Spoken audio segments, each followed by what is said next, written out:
আজকে দেখাবো কালিজিরা সম্বাস দিয়ে আলু বেগুন দিয়ে রুই মাছের তরকারি। আমি আগে মাছগুলোকে হলুদ এবং লবণ দিয়ে মেখে নিয়েছি। এখন আমি মাছগুলো ভেজে নেব। চুলাতে একটা কড়াই বসিয়ে দিলাম। এখন আমি কিছু তেল দিয়ে দেব।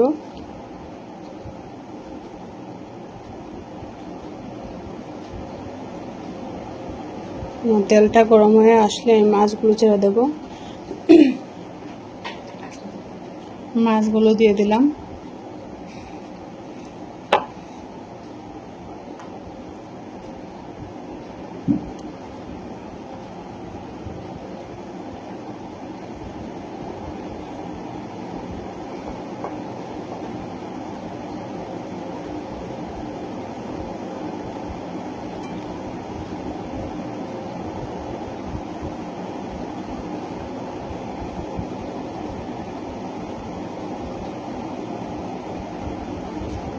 অনেকের ধারণা তেল বেশি হলে তরকারির স্বাদ হয়, কিন্তু অল্প তেলেও তরকারির স্বাদ হতে পারে। আমি এই তরকারিটা আসলে খুবই অল্প তেলের মধ্যে রান্না করব, কিন্তু খেতেও অনেক ভালো হবে।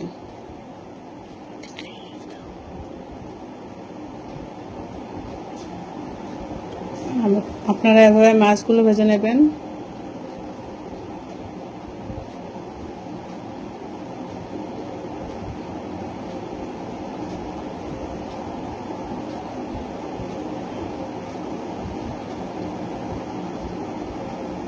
এখন আমি মাছগুলো তুলে নেব।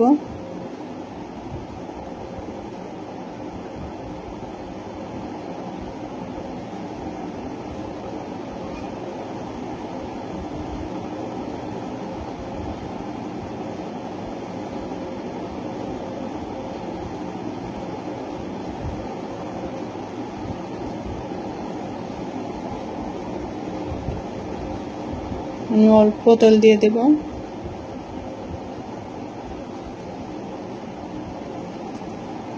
এখন আমি 2টা তেজপাতা ছিঁড়ে দিয়ে দিলাম।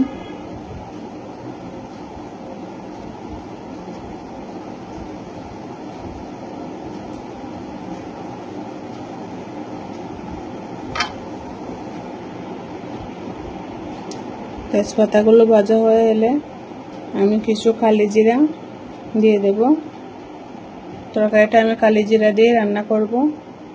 আমি এখানে পেঁয়াজ রসুন দেব না।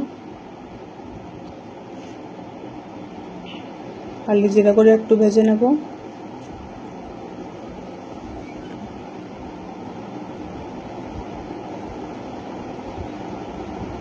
কালিজিরাগুলো ভাজা হয়ে গেলে আমি বেগুন এবং আলু কেটে রেখেছিলাম, আপনাদের দেখাবো। আমি আগেই কেটে রেখেছিলাম। বেগুন আর আলু আমি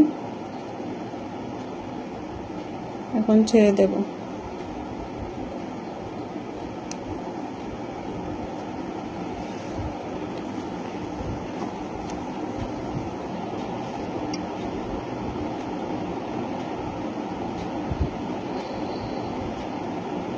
আমি এখন হাফ চামচ হলুদ গুঁড়ো দিয়ে দেব।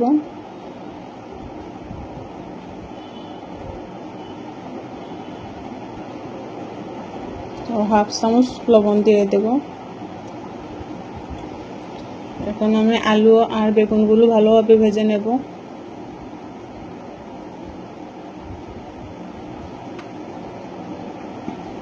আমি একটা ঢাকনা দিয়ে এগুলো ঢেকে দেব। এখন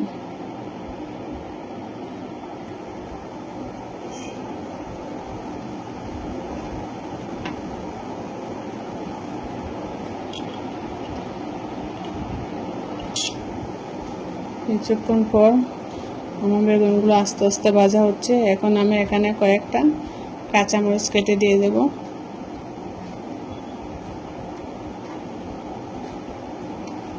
কাঁচামরিচও কেটে দিয়ে দেবো।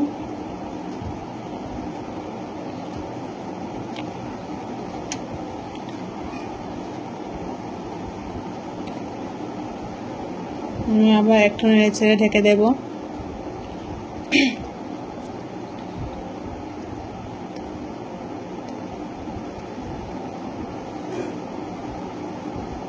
আমার আলু আর বেগুনগুলো প্রায় ভাজা হয়ে গিয়েছে।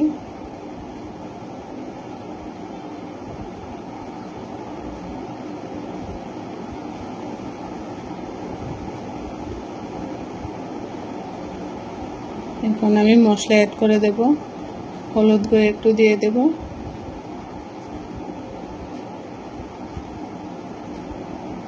হাফ চামচ জিরে গুঁড়া,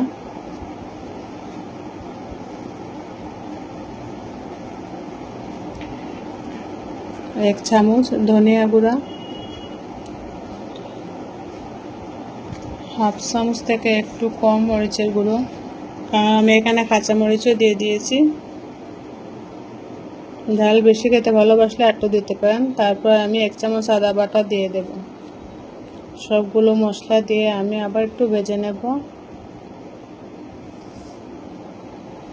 সামান্য পানি অ্যাড করব।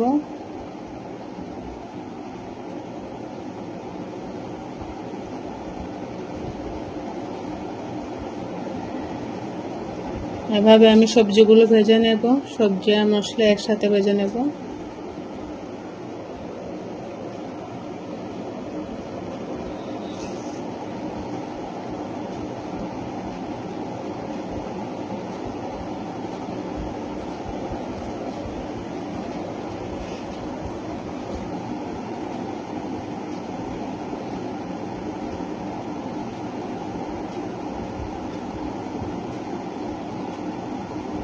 এখানে আমি পানি দিয়ে দেব।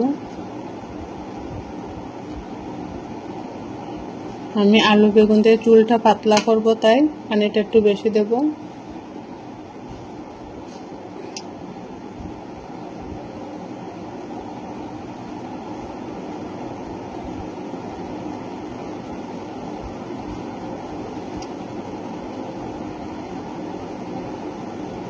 এখন আমি মাছগুলো দিয়ে দেব।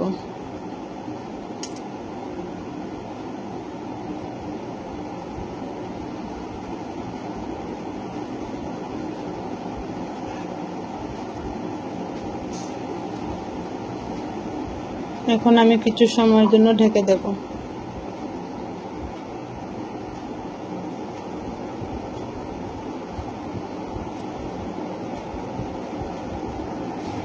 আমার তরকারিটা প্রায় হয়ে এসেছে। তেজপাতাগুলো উঠিয়ে নিলাম।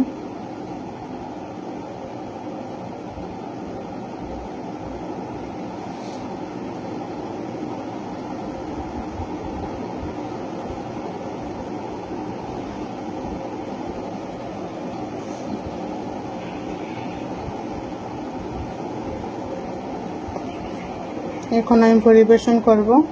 এটা হচ্ছে আলু বেগুন দিয়ে রুই মাছের পাতলা ঝোল।